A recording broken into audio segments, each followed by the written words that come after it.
নমস্কার বন্ধুরা, আমি প্রণয় মজুমদার এবং আপনাদের চ্যানেল অ্যাস্ট্রো প্রণয়। আপনাদের চ্যানেলে আমি আপনাদের প্রত্যেককে স্বাগত জানাচ্ছি। এটা স্পেশাল একটা ভিডিও, 1431 নতুন বছর। আমি দেখুন মাসিক রাশিফল দিই, সাপ্তাহিক দিই, দৈনিক দিই, ইয়ারলি প্রেডিকশন, বাৎসরিক রাশিফলগুলোও দিই। কিন্তু এই ভিডিওগুলোতে আমি পার্টিকুলার কোন কোন দিকগুলো ভালো ফল দেবে সেটা, মানে এই দিকগুলো ভালো হবে, এইগুলো ভালো হবে, এইভাবে ভিডিওটা করতে চাইছি একটু অন্যরকমভাবে। তাহলে আপনারাও বুঝতে পারবেন যে এই জায়গাগুলো ভালো, তো আমি এইগুলোকে ট্রাই নেবো। এই জায়গাগুলোকে আমাদের দেখুন প্রত্যেক বছর যখন শুরু হয় আমরা বলি না যে এই বছর এগুলো করতে পারলাম না, তাহলে সামনের বছর এইগুলো করব, এটা ভালো হলো না, ওটাকে ভালো করব, এই যে ব্যাপারটা, সেইভাবে আলোচনাটা করার চেষ্টা করব। আপনাদের চ্যানেল তো সাথে থাকতে হবে, রেগুলারলি আপডেটগুলো আসে, বলার কিছু নেই, আপনারা জানেন। এবং কিছুজন আছেন যারা প্রত্যেক দিন আমার চ্যানেলকে দেখেন, আমার এটাই কথা। তো ডেসক্রিপশন, ফোন বা হোয়াটসঅ্যাপ নাম্বার দেওয়া রইল, সোশ্যাল মিডিয়ার লিঙ্কগুলো দেওয়া রইল। তাহলে চলুন আলোচনাটা শুরু করি। 1431 বাংলা যে বছর শুরু হচ্ছে, এবং সেইখান থেকে দাঁড়িয়ে আলোচনাটাও আমি শুরু করছি, মানে আলোচনার জায়গাটা শুরু করছি। তাহলে দেখুন, চলুন শুরু করি। আপনি যদি মেষের মানুষ হন বা আপনি যদি মেষের জাতক বা জাতিকা হন, নতুন বছর আপনার জন্য বা আপনাদের জন্য কী রেজাল্ট দেবে সেটা আমি শুরু করব, বা সেই আলোচনাটা শুরু করব। দেখুন, প্রথম কথা বলি যে বছর শুরু হচ্ছে গুরু এবং রবি মেষে অবস্থান করে। এই কানেকশানে বছর শুরু করছে। রবি তুঙ্গ, বৃহস্পতি কানেক্টেড। তাহলে কানেকশানটা কী এলো? 1, 5, 9, 12 এই কানেকশান তৈরি হলো। তাহলে এক্সপেক্টেড শরীর ভালো থাকবে। মেষের জাতক বা জাতিকারা বছরব্যাপী মোটামুটি এনার্জিগুলো পাবেন, এনার্জি বা এনার্জি লেভেল হাই থাকছে, এটা প্লাস পয়েন্ট। এবং শরীর শুধু ভালো থাকছে না, যারা দীর্ঘস্থায়ী রোগ ভোগ করছেন না, গুরু রবির যোগ দিয়ে বছর শুরু হচ্ছে যেহেতু, ধরুন আমি দীর্ঘদিন ধরে ভুগছি, অসুস্থতায় পড়ে রয়েছি, অনেকটা শরীর স্বাস্থ্যর এই দিক থেকে দীর্ঘস্থায়ী রোগ ভোগ, এটাও কিন্তু ক্লিয়ার হতে পারে। তো শরীরের জায়গা নো ডাউট ভালো হওয়ার যোগ বা জায়গা দেখাচ্ছে। তো এটা প্লাস পয়েন্ট, এটা প্লাস পয়েন্ট। 1 নম্বর কথা, আগে ভালোগুলো বলি, তারপর একটু খারাপগুলো বলে দেবো, থাকবে।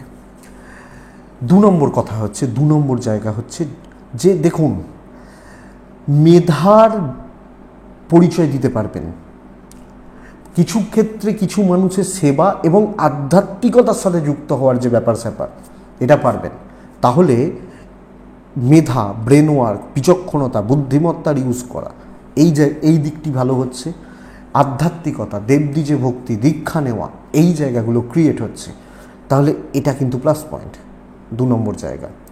3 নম্বর জায়গা হচ্ছে যারা দীর্ঘস্থায়ী আইনি জটিলতাতে জড়িয়ে রয়েছেন, দীর্ঘদিন ধরে আইনি জটিলতা, পুলিশি ঝামেলা, কোর্ট কাছারি সংক্রান্ত প্রবলেম, আমি এগুলোতে জড়িয়ে রয়েছি, এগুলো থেকে অনেকটা মুক্তি পাচ্ছি।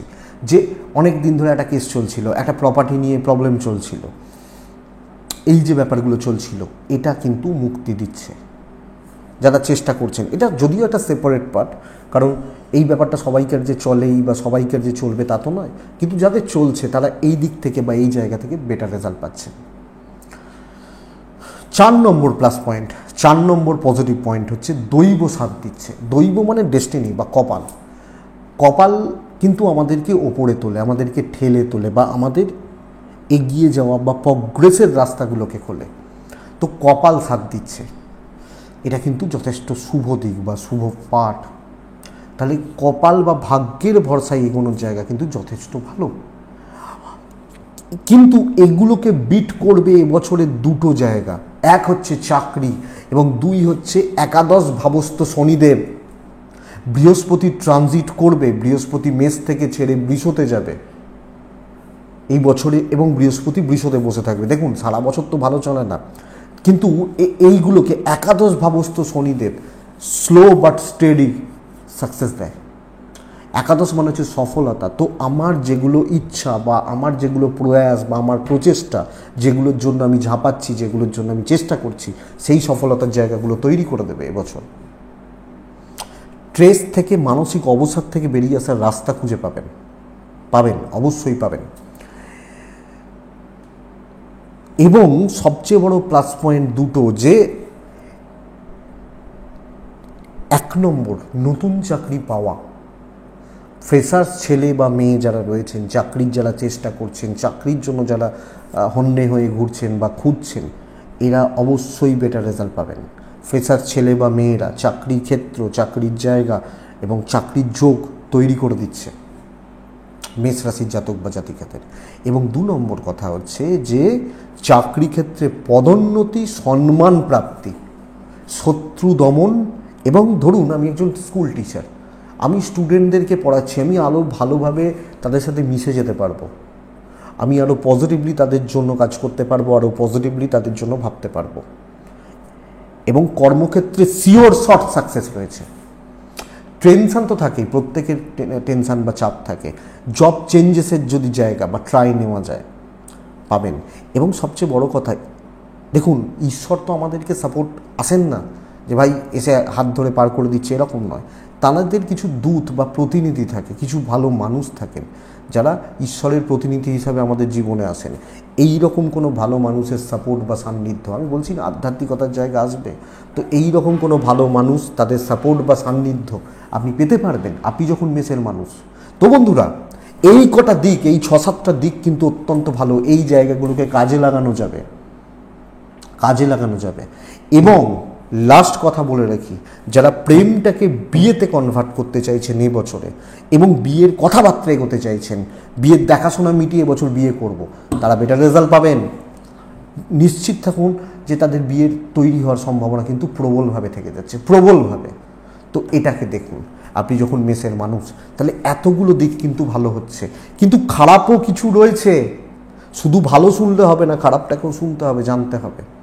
3-4টে জায়গা বিশেষভাবে সাবধান থাকবেন। এক হচ্ছে পিতা বা মাতা, তাদের হেলথ। আমি বলছি আপনার হেলথ ভালো, আপনার শরীর ভালো, বা যারা ভুগছেন ভালো থাকবেন, কিন্তু কোনো না কোনোভাবে এই বছর পিতা বা মাতার জায়গা কিন্তু খুব একটা ভালো হচ্ছে না, হেলথ খুব একটা ভালো হচ্ছে না। তার থেকে ডিপে আমি যেতে চাই না, কিন্তু বাবা মা, পিতৃস্থানীয় মাতৃস্থানীয় ব্যক্তিদের শরীর স্বাস্থ্যের জায়গা লক্ষ্য রাখতে হবে, 1 নম্বর কথা। 2 নম্বর খারাপ দিক বা নেগেটিভ পার্ট বা পয়েন্ট বলতে পারি, দেখুন আমি বলছি শরীর ভালো, কিন্তু শনি মঙ্গল যোগ দিয়ে বছর শুরু হচ্ছে এবং এই যোগটি থাকছে বায়ু রাশিতে, যোগটি তৈরি করছে কুম্ভ মানে বায়ু রাশিতে। দুর্ঘটনার সম্ভাবনা কিন্তু প্রবলভাবে আনছে। তো আমাকে রাস্তাঘাটে চলাফেরা, স্পেশালি বাইক চালানো, দৌড়ঝাঁপ করে ট্রেন ধরা, বাস ধরা বা এইগুলো, রাস্তা না দেখে পার করা, এই সমস্ত মানে যেখান থেকে বিপদ আসতে পারে, আমাদেরকে সেই জায়গা বা সেই দিকটা ভীষণ রকমভাবে সাবধানতা বা সতর্কতা অবলম্বন করা জরুরি। এটা খেয়াল রাখুন, কারণ এই জায়গা বা এই দিকটা দেখাচ্ছে। তো দুর্ঘটনা বা চোটাঘাত লাগা, পিতামাতার শরীর স্বাস্থ্যের জায়গা খেয়াল রাখা। 3 নম্বর পয়েন্ট, দেখুন যাদের গর্ভাবস্থা চলছে বা প্রেগনেন্সি ট্রাই করছেন, তারা সন্তান পাবেন, অসুবিধা নেই, এবং সন্তান সুস্থভাবেই হবে, যেহেতু রবি পঞ্চমপতি রাশিতে ঢুকে গেছে, মানে তুঙ্গ অবস্থায় থেকে, তা সন্তান নিয়ে অসুবিধা হচ্ছে না, মানে হওয়ার নিয়ে। কিন্তু সন্তান থাকলে তাদেরকে নিয়ে একটা রেগুলার বেসিসে ভালো রকমভাবে ট্রেস বা চাপ থেকে যাচ্ছে সন্তান নিয়ে।